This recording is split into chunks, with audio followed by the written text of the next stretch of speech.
سارے تعلق رب سے جوڑو، کر دے گا وہ نظر کرم۔ بعد فاعوذ باللہ من الشیطان الرجیم، بسم اللہ الرحمن الرحیم۔ فإن خفتم ألا تقسطوا في اليتامى فانكحوا ما طاب لكم من النساء مثنى وثلاث ورباع فإن خفتم ألا تعدلوا فواحدة أو ما ملكت أيمانكم صدق اللہ العظیم۔ اس سے پہلے بھی نکاح کے تعلق سے کچھ شرعی ہدایات کی طرف اشارہ کیا گیا تھا۔ کچھ اور باتیں ہیں جن کی طرف اشارہ کرنا مناسب ہے، اس لیے ان باتوں میں سے ایک خاص بات کی طرف آج اشارہ کرنے کی کوشش کی جا رہی ہے۔ اللہ رب العزت نے جو احکامات انسانوں کے ذمے اتارے تو اللہ تعالیٰ کو خوب پتہ ہے کہ بندے کو کیا حکم دینا ہے اور کیا حکم نہیں دینا ہے۔ اللہ تعالیٰ کی ذات علیم بھی ہے اور حکیم بھی ہے، ہمارا یہ ایمان اور عقیدہ ہے۔ اللہ تعالیٰ کو پورا علم ہے، ذرے ذرے کا علم ہے، ما کان اور ما یکون کا علم ہے، حال اور مستقبل اور ماضی کی خبر ہے، اور دنیا جہان کیا پوری کائنات زمین اور آسمان سے لے کر ازل سے ابد تک کوئی چیز اللہ رب العزت کی نگاہ سے چاہے وہ چھوٹی ہو چاہے بڑی ہو وہ مخفی نہیں ہے، اور اس کے ساتھ ساتھ وہ حکیم بھی ہے، اس کا ہر کام حکمت بھرا ہوتا ہے، اس کے ہر حکم میں بڑی بڑی حکمتیں مصلحتیں پوشیدہ ہوتی ہیں، چاہے اس تک ہماری رسائی ہو یا نہ ہو۔ لیکن جب اللہ رب العزت کی طرف سے اس کی ہدایات ہیں یا اس کا حکم ہے یا اس کی رہنمائی ہے تو اس کا مطلب یہ ہے کہ وہ کام حکمت بھرا ہے۔ ہماری آپ کی نگاہیں اگر وہاں تک نہ پہنچیں تو اس لاجک کو تلاش کرنے کی ذمہ داری ہماری ہو یا نہ ہو یہ ایک الگ بات ہے، لیکن اگر وہاں تک نہ پہنچیں تو نہ پہنچنے کا یہ مطلب نہیں ہے کہ یہ حکم بیکار ہے یا ایسا نہیں ہونا چاہیے۔ سیدھی بات ہماری نگاہ میں یہ ہے، اگر انسانی معاشرے کو سامنے رکھ کر کہا جائے تو ایک افسر اپنے ماتحت کو حکم دیتا ہے کہ یہ کام کرنا ہے، اور وہ ماتحت کہتا ہے کہ سر یہ کام کرنے میں کوئی فائدہ تو نہیں سمجھ میں آ رہا ہے، یہ کام کیوں کیا جائے؟ تو بندہ کہتا ہے اپنی افسری بگاڑتے ہوئے کہ یہ میرا آرڈر ہے، اور اسی سے سارا مسئلہ ختم ہو جاتا ہے۔ اب اس ماتحت کو وہ کام کرنا ہے، چاہے وہ اس کی لاجک سمجھے، اس کی حکمت اور مصلحت سمجھے یا نہ سمجھے۔ اس کی نگاہ میں کوئی حکمت اور مصلحت ہو تو بھی اسے کرنا ہے، نہیں ہو تو بھی کرنا ہے، اس لیے کہ وہ اس کے افسر کی طرف سے حکم دیا گیا ہے، اس کا وہ آرڈر ہے۔ تو جب ایک انسانی صورتحال میں اور انسانی معاشرے میں یہ کیفیت ہوتی ہے تو اللہ تعالیٰ کا اگر کوئی حکم آ جائے کہ یہ ہمارا آرڈر ہے تو سارا کھیل ختم ہے۔ حکم دینے والے افسر کو خوب پتہ ہے کہ اس کام کے فائدے کیا ہیں اور اس کے نہ کرنے کے نقصانات کیا ہیں، جس تک اس کے ماتحت کی رسائی ذہن کی نہیں ہو سکی تھی، اس لیے اس نے پوچھا، لیکن اس نے صاف لفظوں میں یہ جواب دیا کہ یہ میرا آرڈر ہے، تمہیں بات ماننی ہے۔ تو اس کا مطلب یہ نہیں کہ وہ صرف اپنی آرڈر ہی بگاڑ رہا ہے، ہو سکتا ہے دنیا ہے ایسا ہو سکتا ہے، لیکن عام طور سے یہی سمجھا جائے گا کہ اس میں کوئی نہ کوئی فائدہ ہے، اس لیے افسر نے اس کے کرنے کا حکم دیا ہے۔ ہمارا اور آپ کا جب یہ ایمان ہے کہ اللہ رب العزت حکیم ذات ہے تو اللہ تعالیٰ کی طرف سے اگر کوئی رہنمائی ملتی ہے تو اس کا مطلب یہ ہے کہ اس میں بے پناہ حکمتیں ہوں گی، اور انسانیت کے لیے بے پناہ اس میں فائدے ہوں گے۔ حکم اللہ رب العزت کا چلتا ہے، تو اللہ تعالیٰ نے اگر کوئی حکم دیا اس میں فائدہ ہمیں نظر آوے تو بھی، اور اگر فائدہ نظر نہ آوے تو بھی، ایک بندے ہونے کے ناطے ہماری بندگی کا تقاضا یہ ہے کہ ان حکموں کے سامنے اپنے آپ کو جھکا دیں، سر تسلیم خم کر دیں اور اسے مان لیں۔ اللہ تعالیٰ نے انسانوں کو پیدا کیا، تو انسانوں کو پیدا کرنے کے بعد اس میں مختلف صلاحیتیں رکھی، اور مختلف صلاحیتوں کے ساتھ ہر انسان کی صلاحیتوں میں اللہ تعالیٰ نے تفاوت اور فرق رکھا ہے۔ دو انسان کی طاقت ایک جیسی نہیں ہوتی، دو انسان کے کام کرنے کا طریقہ ایک جیسا نہیں ہوتا، دو انسان کے اندر صلاحیتیں ایک جیسی نہیں ہوتی۔ بھوک دو آدمی کو لگتی ہے، لیکن ایک آدمی کی خوراک زیادہ ہوتی ہے اور ایک آدمی کی خوراک کم ہوتی ہے۔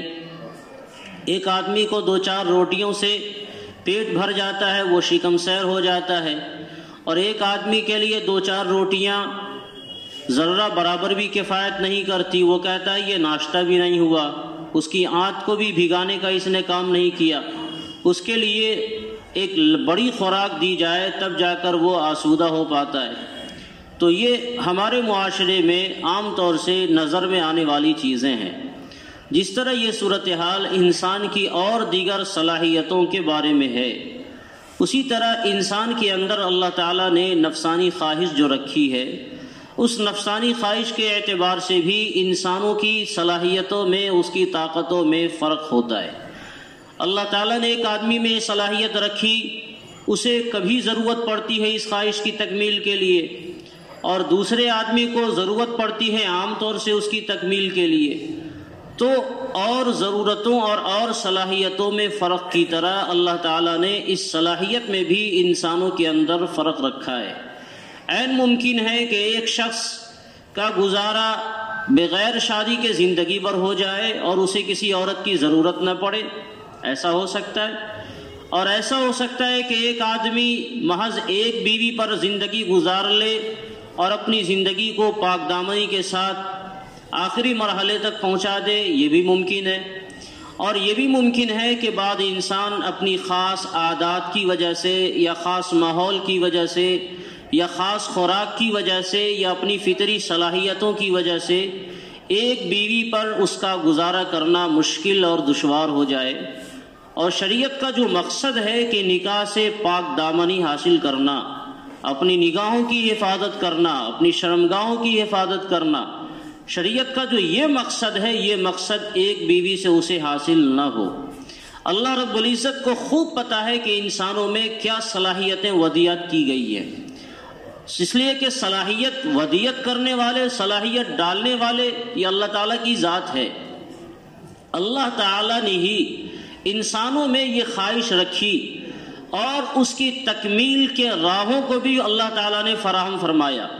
اب اس میں یہ کوئی عیب کی بات نہیں ہے کہ ایک آدمی کے اندر یہ خواہش، جنسی خواہش، نکاح کی خواہش کم ہو اور ایک آدمی میں یہ خواہش زیادہ ہو جائے، یہ کوئی عیب کی بات نہیں ہے، یہ کوئی عار کی بات نہیں ہے۔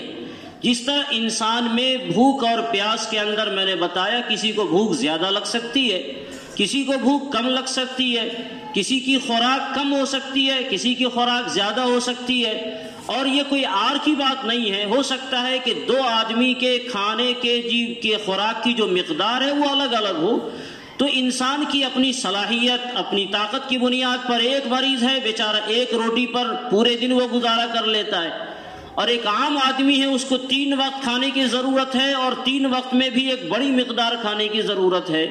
تو اب مریض آدمی یہ کہے گا یہ بڑا پیٹو ہے، ظاہر ہے یہ کوئی اچھی بات نہیں ہے، آپ بیمار ہیں، آپ کے اندر وہ صلاحیت ہی نہیں تھی، اس لیے آپ نے محض ایک روٹی پر اکتفا کیا۔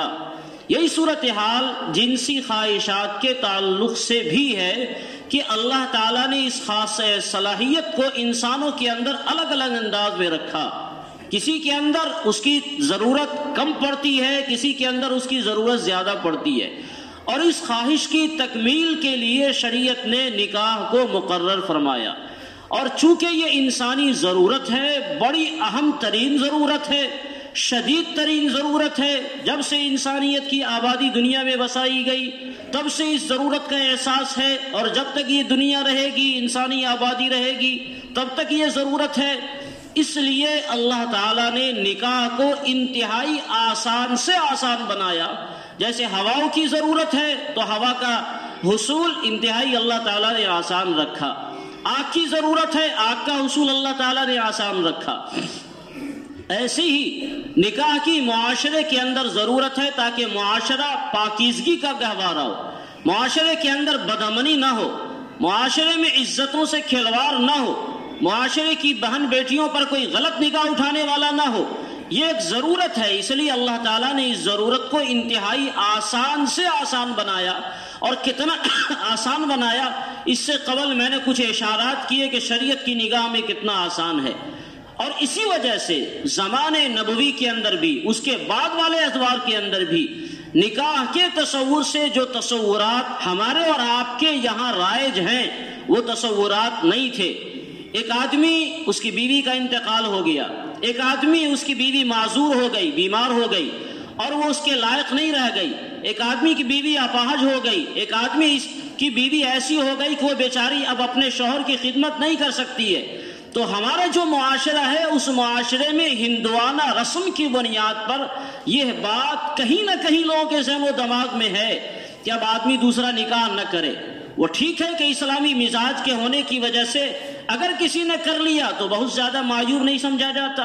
کسی اور آدمی کی بیوی کا انتقال ہو گیا، اس نے دوسرا نکاح کر لیا تو اس کو بہت معیوب بھی نہیں سمجھا جاتا۔ لیکن اسی ہندوانہ رسم کا اثر ہے کہ ایک آدمی کی عورت کا انتقال ہو جائے یا ایک آدمی کی بیوی اس کے کام کی نہیں رہ جائے تو معاشرے میں دیگر افراد کو اس بات کی ضرورت کا احساس نہیں ہوتا ہے کہ اس بندے کو بھی ابھی عورت کی ضرورت ہے۔ حالانکہ اس بندے کو عورت کی ضرورت ہے، لیکن معاشرے کے ایک عام رواج کی بنیاد پر اگر وہ بندہ اپنی اس ضرورت کا اظہار کہیں سے کرے، کسی بندے سے کرے کہ اس ضرورت کی تکمیل کی راہیں ہموار کرو، کوئی مناسب رشتہ دیکھو، تو اگر تھوڑی سی عمر بیچارے کی ڈھل گئی ہے تو آدمی اس کو مذاق سمجھے گا اور اس کو خامخواہ افواہ بنا دے گا، لوگوں کے اندر برسبیل مذاق اس کا تذکرہ کرے گا کہ فلاں آدمی بوڑھا ہو گیا اور اب بھی وہ شادی کا خواہش مند ہے۔ اس کی ضرورت ہے یا نہیں ہے وہ بیچارہ خوب جانتا ہے۔ جب تک انسان کی زندگی ہے اور جب تک اس کی جان میں جان ہے، جس طرح آدمی کو بھوک لگتی ہے، پیاس لگتی ہے، اس حقیقت کو ہرگز نظر انداز نہیں کرنا چاہیے کہ جب تک انسان کی زندگی میں زندگی ہے، اس کی جان میں جان ہے، تو بھوک اور پیاس لگنے کی طرح انسان کو اس ضرورت کا بھی احساس ہوتا ہے۔ آدمی جوان ہو یہ ضروری نہیں ہے، وہ بوڑھا ہو جائے اس کے باوجود بھی اس کی ضرورت کا احساس اس کے اندر ہوتا ہے۔ اور اسی لیے آپ دیکھیں گے دنیا میں ایسے بہت سارے واقعات پیش آتے ہیں کہ بظاہر یہ لگا کہ یہ بندہ بوڑھا ہے مگر زناکاری میں مبتلا ہو گیا، اور اس کے کیس برسر عام لوگوں کے سامنے آ گئے تو دنیا تھو تھو کرنے لگتی کہ اتنا بڈھا ہو کر تم نے ایسا غلط کام کیوں کیا۔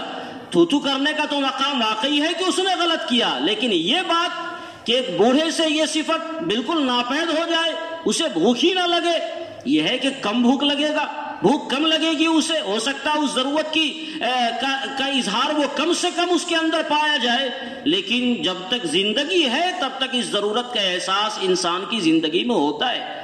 اور انسان کی زندگی میں ہونے کا مطلب اگر اس کے پاس اس کے لیے راہیں ہیں، اس کی بیوی اس قابل ہے تب تو سبحان اللہ، اور اگر اس قابل نہیں ہے اور اس ضرورت کی تکمیل اس کے اپنے اندر وہ پاتا ہے کہ واقعی ضرورت کی تکمیل کی راہیں ہونی چاہیے، تو شریعت کا حکم یہ ہے کہ ایسے موقع پر آدمی کو دوسرا نکاح کر لینا چاہیے۔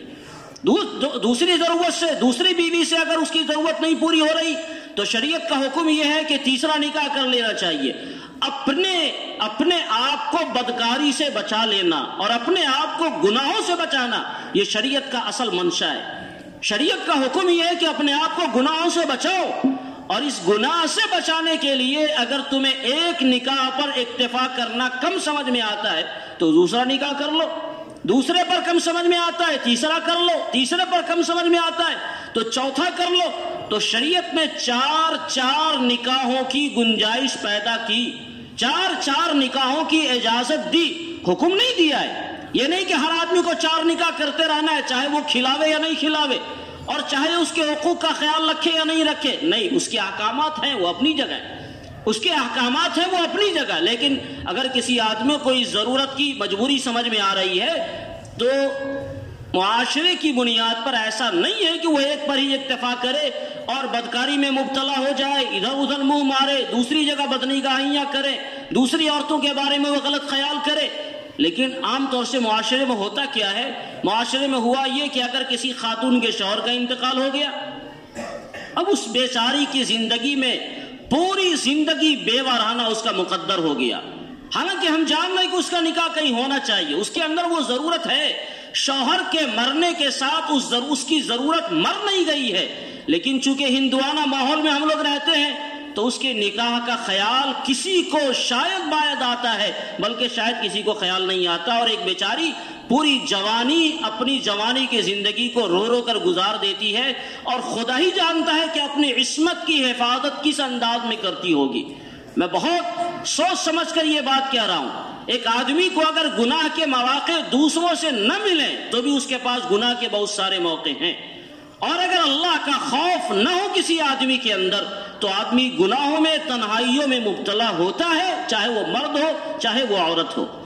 اللہ کا خوف ہی ہے جو انسان کو گناہوں پر روکنے پر آمادہ کرتی ہے، اور آدمی میں مستقل گناہوں سے روکنے کا اللہ تعالیٰ کا خوف ایسا غالب ہو جائے کہ شہوت کو وہ مغلوب کر دے، یہ شاید و باید ہوتا ہے۔ جب انسان بھوک اور پیاس سے مجبور ہوگا تو وہ چوری کرنے پر آمادہ ہوگا، جب آدمی شہوت سے مغلوب ہو جاتا ہے تو خوف الہی تھوڑی دیر کے لیے سمجھیے کہ اس کے پاس سے غائب ہو جاتی ہے اور وہ گناہ کرنے پر مجبور ہوتا ہے، چاہے وہ مرد ہو چاہے عورت ہو، اس کی ہزاروں شکلیں ہیں جو ہم سب کو معلوم ہے، کتابوں میں بہت ساری باتیں لکھی ہوئی ہیں جس کی وجہ سے بہت ساری چیزوں کا اندازہ ہوتا ہے۔ تو اس لیے ایسے موقع سے انسان کی ذمہ داری ہے، سماج کی بھی ذمہ داری ہے، اس کی بھی ذمہ داری ہے کہ شرم و حیا کے معاملے کو بالائے طاق رکھے، اپنی ضرورت اگر وہ سمجھتا ہے تو اس ضرورت کی تکمیل کے لیے قدم آگے بڑھاوے۔ یہ کون سی شرم و حیا ہے کہ آدمی دوسروں کی رعایت میں گناہوں میں مبتلا ہو رہا ہے، دوسروں کی رعایت میں انسان خامخواہ گناہوں کے اندر ملوث ہوئے جا رہا ہے، پوری زندگی گناہوں میں گزار رہا ہے۔ ایسے لوگوں کو بھی ہم جانتے ہیں جن بیچاروں کی بیویوں کا جوانی میں انتقال ہو گیا، میری نگاہ میں ایسے لوگ ہیں، جوانی میں اس کی بیوی کا انتقال ہو گیا اور وہ بیچارہ دوبارہ نکاح نہیں کر سکتا ہے۔ کیوں نہیں کر سکتا؟ اس لیے کہ اس کے گھر کے لوگ راضی نہیں ہیں، وہ کما رہا ہے اور کمانے کے ساتھ ساتھ اب اگر نکاح کر لے گا تو دنیا یہ سمجھے گی کہ جو بیوی آئے گی سارا خرچ اس کو دے گا، ہم لوگوں کو بھول جائے گا۔ ہمارے ایک جاننے والے ہیں، اس بیچاری کی بیوی کا انتقال ہو گیا، عمر شاید مجھ سے 1-2 سال آگے ہو۔ میں نے ان سے کتنی مرتبہ کہا کہ حضور آپ دوسرا نکاح کیوں نہیں کر لیتے؟ اس لیے کہ ان کی ضرورت کا احساس ہے، انہیں بھی احساس ہوگا اور ہم بھی سمجھتے ہیں۔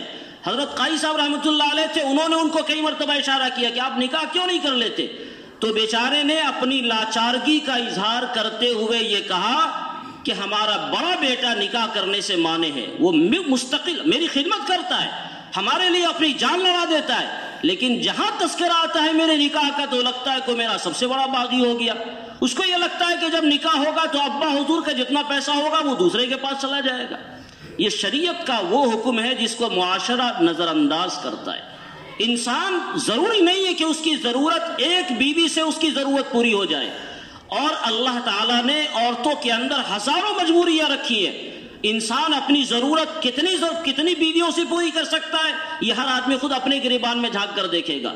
اللہ تعالیٰ نے انسانوں کی عورتوں میں خاص طور سے بہت ساری مجبوریاں ہیں، ہر وقت وہ اپنے شوہر کے لیے مستعد ہو کوئی ضروری نہیں ہے۔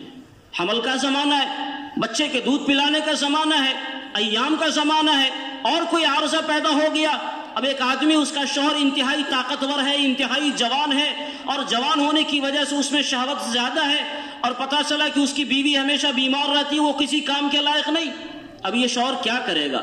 اگر اس نے دوسرے نکاح کا انتظام نہ کیا تو اس کا نتیجہ یہ ہوگا کہ وہ کہیں نہ کہیں گناہ کر رہا ہوگا، اور اس کا یہ گناہ دنیا والوں سے بھلے چھپ جائے، اللہ رب العزت کی نگاہ میں نہیں چھپ سکتا ہے۔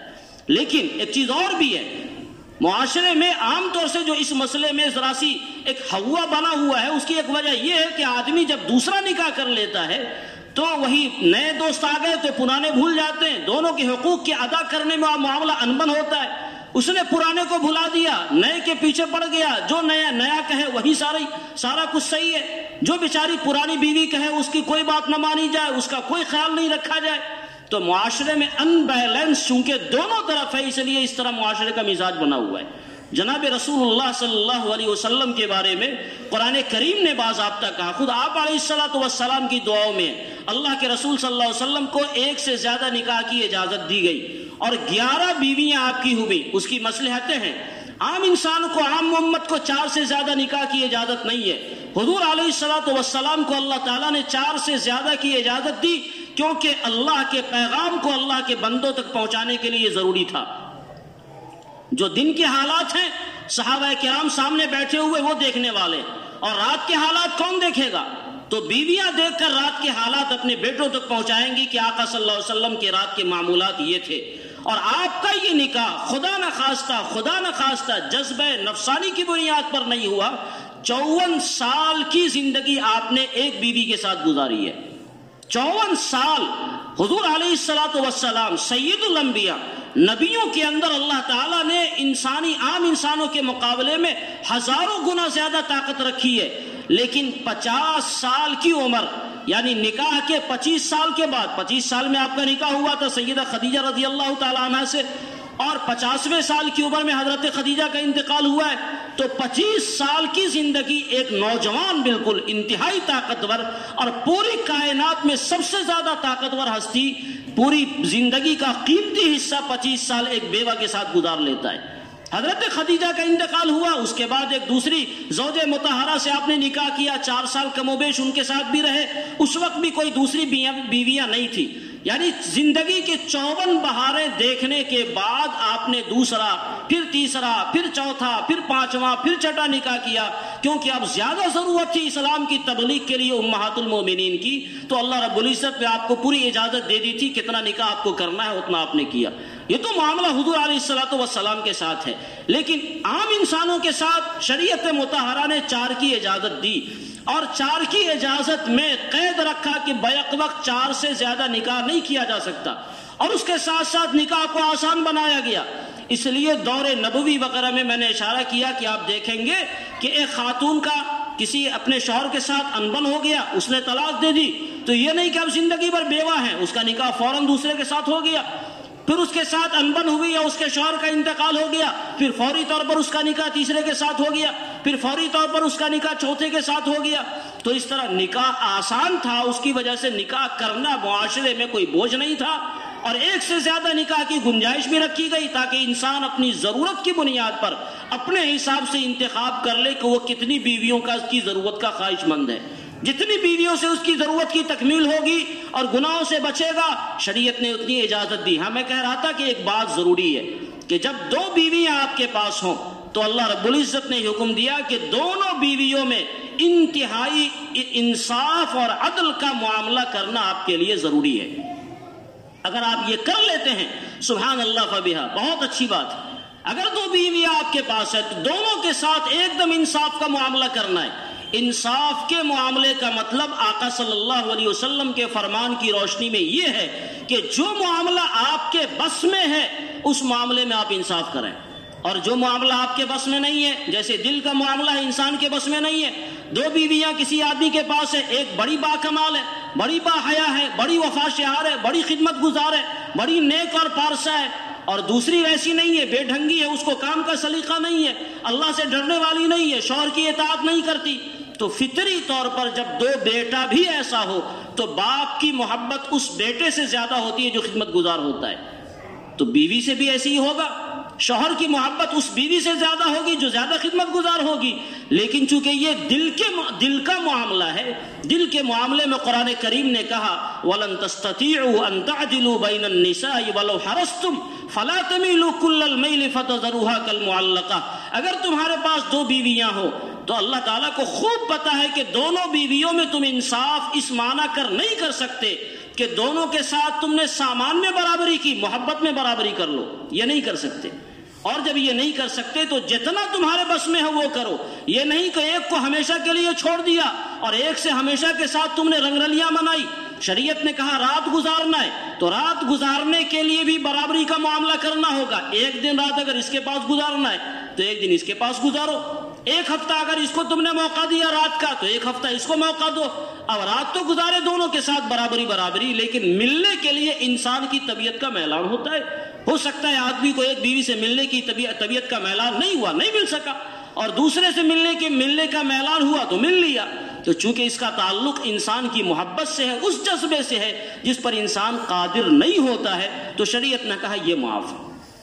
باقی رات گزارنا ہے تو رات ایک ساتھ گزارو. اور اگر تم نے انصاف نہیں کیا تو کیا ہوگا؟ جناب رسول اللہ صلی اللہ علیہ وسلم نے فرمایا کہ ایسے لوگ جو اپنی بیویوں کے درمیان انصاف کا معاملہ نہیں کرتے، کل قیامت کے دن اس حال میں آئیں گے کہ اس کا موڈھا جھکا ہوا ہوگا. ایک موڈھا اٹھا ہوگا اور ایک موڈھا جھکا ہوگا، جس سے دور سے یہ سمجھ میں آ جائے گا کہ یہ بندہ اپنی بیویوں کے ساتھ انصاف کرنے والا نہیں تھا. تو یہ شریعت کا حکم ہے. اگر کوئی آدمی اپنی بیویوں کے درمیان انصاف کر سکتا ہے اور اسے لگ رہا ہے کہ واقعی اس کی ضرورت ہے، اسے دوسری بیوی کا انتظام کرنا چاہیے، تو میں کہتا ہوں شریعت نے اس بات کی گنجائش دی کہ آدمی گناہوں میں مبتلا نہ ہو، ایک سے زائد نکاح کو فروغ دے. کیوں؟ اس لیے کہ اپنے آپ کو گناہوں سے بھی بچائے گا. اس کے علاوہ عورتوں کی پیداوار مردوں کے پیداوار کے مقابلے میں بھلے زیادہ نہ ہو، لیکن عورتوں کی تعداد مردوں کی تعداد کے مقابلے میں زیادہ ہوتی ہے. کسی بھی معاشرے میں آپ دیکھ لیں، مرد کو گنیں اور عورت کو گنیں، ہو سکتا ہے پیداوار دونوں کی ایک ہو رہی ہو، لیکن چونکہ مرد باہر کے کام کرتا ہے، مرد کے ساتھ حالات زیادہ پیش آتے ہیں، تو مردوں کی موتیں زیادہ پیش آتی ہیں. مرد کا انتقال زیادہ ہوتا ہے عورتوں کے مقابلے میں. مرد نوجوانی میں چلا جاتا ہے، ادھیڑ عمر میں چلا جاتا ہے، اور عام طور سے عورتیں لمبی لمبی عمر پاتی ہیں. تو چونکہ مرد کی پیداوار مرد کی تعداد کے مقابلے میں عورت کی تعداد زیادہ ہے، اب اگر ایک سے زیادہ شادی کو فروغ نہ دیا جائے اور ایک سے زیادہ نکاح کو رواج نہ دیا جائے تو نتیجہ کیا ہوگا؟ نتیجہ یہ ہوگا کہ جن خاتون کو شوہر نہیں ملا وہ اسی طرح کے حالات پیدا کریں گی جو حالات آج کی دنیا میں ہے. آج کی دنیا کو یہ تو اعتراض ہے کہ اسلام نے ایک مرد کو چار نکاح کی اجازت دی. اس پر اعتراض ہوتا ہے، پیٹ میں درد ہوتا ہے. لیکن اگر یہ کمینے لوگ ہمیشہ روزانہ رات میں ایک عورت کو بدلتے ہیں، اس پر ان کو پیٹ میں کوئی درد نہیں ہوتا. یعنی اب ناجائز طریقے پر اپنے بستر کو رنگیں اور ساری ذمہ داری عورت کے حوالے کر دیں، یہ بہت اچھی بات ہے. لیکن اگر عورت کی ذمہ داری اپنے سر لے کر اس کو عزت کا مقام دیں، تو چونکہ اس میں نفسانی خواہشات کی تکمیل نہیں ہو پاتی، اس لیے اسلام کا معاملہ ہے تو اعتراض ہوتا ہے. تو دنیا والے چاہے کچھ کہیں، ہمیں اس سے کیا بحث ہے؟ ہم تو مسلمان ہیں، اللہ رسول کے احکام کے پابند ہیں. ہم یہ کہنا چاہ رہے ہیں کہ اگر کسی آدمی کو اس طرح کی ضرورت کا احساس ہے تو اسے ایک سے زیادہ نکاح کو فروغ دینا چاہیے، معاشرے کو بدامنی سے بچانے کے لیے، اپنے آپ کو گناہوں سے بچانے کے لیے، اور ایسی بچیوں کا جس کا کوئی بظاہر اب معاشرے میں سہارا نہیں ہے، اس کو سہارا دینے کا یہ بہترین ذریعہ ہے. لیکن یہ اس کی ذمہ داری بنے گی کہ ایک سے زیادہ نکاح کے بعد وہ اپنی بیویوں کے درمیان انصاف کا معاملہ کرے. ہر آدمی دیکھ سکتا ہے وہ ایک بیچارہ ایسا ہے جو بہت مجبور ہے، جو چاہنے کے باوجود نہیں کر سکتا، تو آقا صلی اللہ علیہ وسلم نے اسے یہ حکم دیا کہ اگر کوئی آدمی نکاح پر قدرت نہیں ہے تو اپنے خواہشات کی تکمیل کے لیے روزہ رکھے. مسلسل روزہ رکھنے سے اس کے خواہشات دبیں گے اور کنٹرول میں رہیں گے. لیکن من استطاع منکم الباءۃ فلیتزوج، جس آدمی کو استطاعت ہے اسے نکاح کرنا چاہیے. اس کا مطلب یہ ہوا کہ اگر وہ پہلے سے بے نکاح ہے تو نکاح کرے، اور اگر پہلے سے نکاح والا ہے مگر ایک نکاح سے اس کی ضرورت کی تکمیل نہیں ہو پا رہی ہے تو دوبارہ کرے. دوبارہ سے نہیں ہو رہا ہے، سے بارہ کرے. یہ سارے مطالب اس روایت کے اندر موجود ہیں کہ جس آدمی کو نکاح کی قدرت ہے اور نکاح کی ضرورت ہے، ایسے آدمی کو نکاح کرنا چاہیے. تو اس طرح شریعت کا جو یہ حکم ہے، اس حکم پر ہمیں عمل کرنا چاہیے. جن آدمیوں کو اسی ضرورت کا احساس سمجھ میں آتا ہے، جن کو اللہ تعالیٰ نے اتنا دیا ہے کہ وہ اپنی دو بیویوں کے نفقے کا انتظام، ان کے سکنا کا انتظام، ان کی رہائش کا انتظام کر سکتے ہوں، اور ایک سے ان کی ضرورتوں کی تکمیل نہیں ہو سکتی، گناہوں میں مبتلا ہونے کا اندیشہ ہے یا وہ گناہوں میں مبتلا ہوتے ہیں، تو ایسے حضرات کو ایک سے زیادہ نکاح کو فروغ دینا چاہیے. سعودی عرب وغیرہ میں معلوم ہوا کہ آدمی اگر ایک بیوی رکھتا ہے تو اسے نامرد سمجھا جاتا ہے، یعنی وہ مرد ہی نہیں جو ایک بیوی رکھے، وہ کیا مردانگی ہے، ایک سے زیادہ کم سے کم رکھے۔ جو لوگ سعودیہ ریٹرن ہیں جانتے ہیں، ان حضرات سے یہ پوچھ سکتے ہیں، یہ ہمارا ہندوستانی معاشرہ ہے جو بہت سارے ہندوانہ رسموں کی بنیاد پر ہم لوگ بھی ان رسموں سے ایسے مغلوب ہو گئے ہیں کہ جانے انجانے میں اس کا شکار ہوتے ہیں۔ بھلے کہتے ہیں کہ ہم مسلمان ہیں، شریعت محمدی کے احکام کے پابند ہیں، لیکن کہیں نہ کہیں ہمارے ذہن و دماغ میں ان رسم و رواج کا اثر ہوتا ہے جس کی وجہ سے ہم شریعت پر عمل کرنے سے اپنے آپ کو مجبور پاتے ہیں۔ اللہ تعالی ہم سب کو شرعی ہدایات پر عمل کرنے والا بنائے۔ آمین۔ وآخر دعوانا ان الحمد للہ رب العالمین۔